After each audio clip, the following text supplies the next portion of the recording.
JKB back with another episode. Today I'm reviewing Quantum Break on the show, and of course I need to thank Microsoft for sending over the review copy, and thank you for watching. If you do me a favor and share this show with one of your friends, it would help me out a great deal. Let's get right into it. Quantum Break is an action-adventure third-person shooter. You play as Jack Joyce, who's portrayed by Shawn Ashmore. He does an amazing job in the game, and I really like his character. Jack gains the power to manipulate time in a world where time stutters and causes everything to freeze around Jack.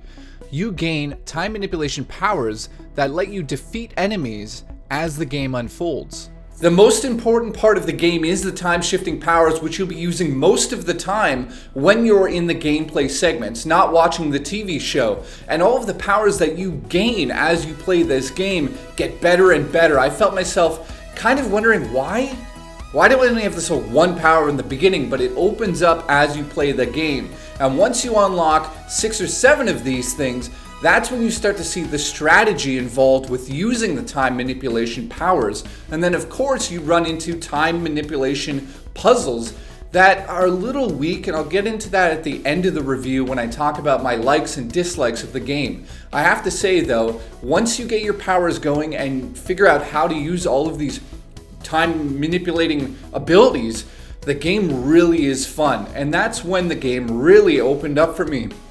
And like 4th or 5th chapter in, I started to realize that's what this is about, because at the beginning I thought it was just a run and gun, simple like use some powers here and there, but no, the powers are the most important part of the game. The game is set at and around Riverport University, a fictional university set in the northeastern United States, where a time experiment has gone horribly wrong. The event has not only caused time to start breaking down, but it also gives 2 of the main characters, Jack Joyce and Paul Serene, different time abilities. Paul is given the ability to see into the future, while Jack can stop time. The TV show was definitely not a letdown. The acting is spectacular. You see the point of view of the antagonist in the TV show, and the protagonist is the gameplay itself. So you're switching between them, and just before you go into the TV show aspects of this game, you control the antagonist and you make a final decision before the episode plays out. And this final decision always, no matter what, bears heavy on your moral standards, because you kind of, I don't want to give any spoilers away, and I'm definitely not going to spoil any of this, but I'm just going to say that the TV show is high quality, and it makes me want to see an actual series of this story. I don't know why it's so short, and the whole game overall is pretty short, which I'll get into at the end of the review, but the TV show has special effects in it, has great acting, great music. It really makes you feel like it's part of the video game. And this is the first time I've actually experienced a video game that had a side TV show or side project that worked out so well. I would say that this is the best TV show video game, whatever you want to call it, genre thing that we've ever seen in the industry so far. And I really hope that they carry through with a part 2 and expand that TV show. And I guess it's going to come down to how much we support it. And I'm going to give it a huge thumbs up right now. Getting back to the time manipulation powers, this feels a lot like Alan Wake meets Max Payne. The game uses a cover system that feels a little loose. Jack will lean down in front of cover as you walk closer to it, and you have no option to lock into cover. This leads to taking a ton of damage as you try to find a place to hide. However, you learn quickly how important your time manipulation powers truly are. Once you understand how to use them, the game takes on a different feeling altogether. It's less about having a shootout and using your cover system, and more about the strategy of how you will defeat each enemy in a room using your time manipulation powers. At the end of each major chapter in this game, you have to make a decision as the antagonist. How do you want to play out your evil, sinister plans?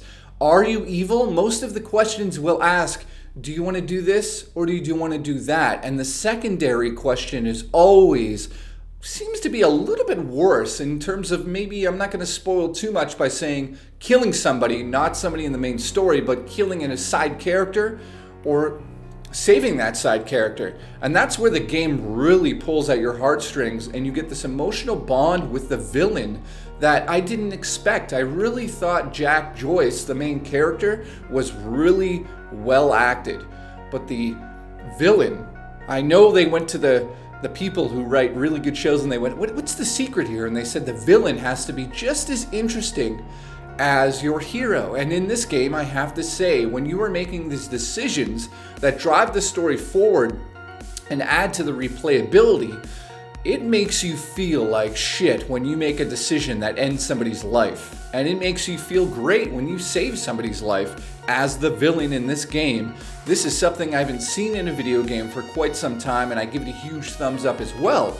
Awesome, awesome, awesome pacing, guys. Amazing job.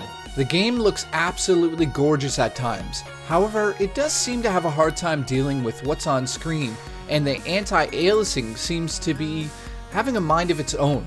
At times I felt like I was playing an Xbox 360 launch title, and at other times I felt like I was playing a true next-gen experience. Getting back into how important the time manipulation powers are, I came across a boss, and again, not going to give too much away here, but I figured out that I had to use my time dash, which is essentially turning into the Flash and running through the level at high speeds, and everything goes into slow motion. And I realized this boss battle, there was a certain thing you needed to do with the boss, and I used the time dash. And before I used the time dash, I was like, what the? I'm stuck in this fucking room and it's so goddamn annoying. And that's the moment I realized that powers were super important in this game. And the game isn't just about ducking under cover and popping out and shooting. It's about figuring out strategically how to take down somebody with your powers. And that's where I really started to realize the potential of this video game. And as it went, it just got better and better use out of the time manipulation powers. The game is designed to play over and over and over. It's based on choice, so of course you're going to want to go back and figure out, if I had made the different choice at the end of the segment, would there be a different outcome and what would it be? I found myself wanting to know what would have happened if I had picked the different choice. At times my decisions led to horrible events in the game, and this left me feeling regret. I felt morally wrong that I had accidentally or purposely killed some random side character that has, don't worry, no spoilers, that has nothing to do with the main story. But as the antagonist, these choices weigh heavy on you, and this is definitely a thumbs up in the game, for sure. This game has massive set pieces, and this is truly where you get to see that this is a next generation game. At times it doesn't look spectacular, it doesn't look like a next gen game, but there are definitely times in this game with massive set pieces, with things, I don't want to give anything away for this, but things are exploding around you, and as you go into the game, you unlock newer abilities to be able to actually move time back and forward. And there's also time glitches, which cause things to constantly go back and forth in time while the rest of the environment stays still. Now, something major happens in the game, and you're on a bridge. Not giving it away.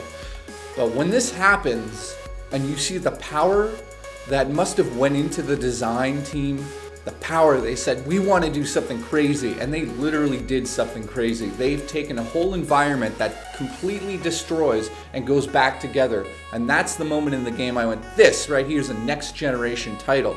I'm very happy with that. And you hit the Y button to actually move things back and forth in time as it's shifting, but you also have to avoid things that are falling constantly in front of your path, but also going back up. You have to time things out using your dash, you're sort of like you're the Flash and you just run through things. Also time manipulation powers such as a bolt that sort of stops time and slows it down. And it's just, as you're doing these powers and going through this mission, the world is just exploding around you and going back, and you really see what they were going for in those moments. And again, I have to say, fucking amazing. Good job again. Wow. As always, I took notes as I was playing the game, so I have some pros and cons. I'm going to go over the cons first and tell you what I really didn't like about Quantum Break and then what I really loved about it. Now, puzzles are extremely simple. We've seen all of these puzzles before, such as a door that's closing really quick and opening, closing, and you got to use your power to slowly let it kind of open, and then you run through it. Things like this, and of course there's a lot of platforming that involves you time manipulating things. So a bridge might have fallen out and you have to time manipulate it to bring it back, but it might fall again, so you have to put it into slow motion. These things are all simple, and you do kind of come across a ton of puzzles that you're like, oh, I get it right away. You get it. There's no real challenge to the puzzles. So that is kind of a con. Next up, the first segment is the weakest in the story.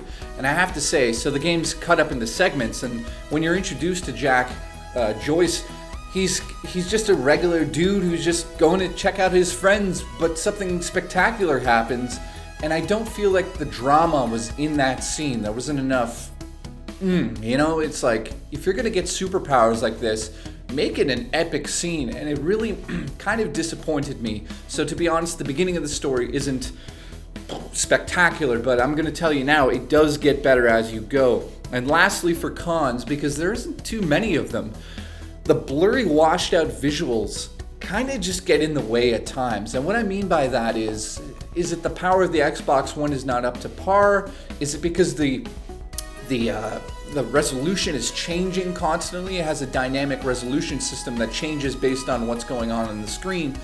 And at times, the anti-aliasing looks like a 2001 computer. It looks horrible, and the sides of the faces are just jagged. They look like saws, and what is happening? And this looks horrible. But at times the game, especially scenes where massive set pieces are exploding in time, looks amazing. But I don't know. There's just something about the visuals that bring it back to almost an Xbox 360 launch title feeling, which I think is a little out of place on an Xbox One. But then there are times when you are taken out of that. And then on the other side of the coin, you're put right into next generation on the same on the same scene in the game, and it's like, why is this happening? Why does it look like shit all of a sudden? So those are my cons, and I have to go with my positives now and then give you an overall score. The pros have to be these. Great acting from the whole cast. Unbelievable. You've got an X-Men, you've got a Hobbit in there. These guys are spectacular, and this is really good sci-fi storytelling. I'm telling you guys, you might be a little disappointed with some of the gameplay aspects, such as the platforming and puzzle solving, but when it comes to the gunplay and the abilities, it's you've kind of played it before, but not totally, because of the time shifting abilities. It makes it a whole new experience. The second thing has to be the script. It does get better as you go. So like I said, the first chapter is hit and miss, but as you go in the game and you start to unlock some of the story and figure it out, the script gets powerful and you start to understand both sides of the good and the bad, and you want to kind of get to the end to figure out exactly what happens at the end of the game. And it's good. It is really good storytelling. The time manipulation powers are very fun to use. That's another pro. I think they sat back when they designed this game and they had the idea, time manipulation. That's what we're starting on, and they nailed that aspect of the game. So if anybody was ever worried out there, like, how does this time manipulation thing work, back and forth, like how does it play into the gameplay? It works really well. A couple more. The digital episodes from the point of the view of the antagonist, I can't talk today, are a nice change of pace that will help you understand the story a little bit more. So I like that they put you into the antagonist role during the digital episodes. It really feels like you're getting another point of view, and it's not just side, like sometimes in writing side story shit, like, oh, just tuck that in there, put that in there in notes or something. They really spent just as much time on the villains as the main story and the main character. And last but not least, I think it does feel like a very short game at times. I think that overall you could probably beat this game in maybe 7, 8, 9 hours based on how quick you run through the story. No pun intended. I mean, it is time manipulation. But I have to say this, because you have to make a choice at the end of the major chapters before the episodes play out, you'll play the game at least twice over. So it'll be about, I'm guessing, 15 hours of gameplay after everything is said and done, and you've watched the show from all different angles and you've seen all of the different outcomes. I think that you'll see that once you play the game over and over and make different choices, it does really affect the story, and it changes the characters. I mean, it makes them who they are as you play the game out. So the villains either become super sinister or you understand them a little bit more, and that's what you want to see in this game. You want to see the different outcomes, you want to replay it, and I can guarantee people will be going back because it's such a good story as it gets into it to really find all the collectibles. And last but not least, I kind of didn't put this in the pros and cons area. The upgrade system is a little weird. You have to go around and find something on the map that will unlock basically points that will let you unlock ability upgrades. Now the ability upgrades just get more powerful. It's not like you're going to upgrade and something's going to be like spectacular. It's just simple upgrades such as more powerful or last longer, typical things. And I felt like the upgrade system I wish was tied into maybe the point system in the game of killing enemies or something else, because a lot of people might walk right by some of the upgrades that you have to kind of go a little bit off the main track. And last but not least, another thing that's not pro, not con, is very linear. I have to say that there's not too many little secrets here and there. It feels like Alan Wake got to have sex with Max Payne and we have this spectacular sci-fi game. So 8 out of 10 is the final score I'm going to give Quantum Break. Like I said, some of the cons really do bring the game down a little bit. The visual muddiness, the puzzles and the platforming could have been a little bit better. In the first act, it made me laugh, to be honest. So thank you so much for watching my review of Quantum Break. I'll be back very soon with more reviews. Thank you. It means the world to me. And I also want to say once again, if you could share this with one of your friends, your aunt, your uncle, that weird uncle that touched you in grade 2, thank you so much. I'll see you guys soon. Love you, boys and girls.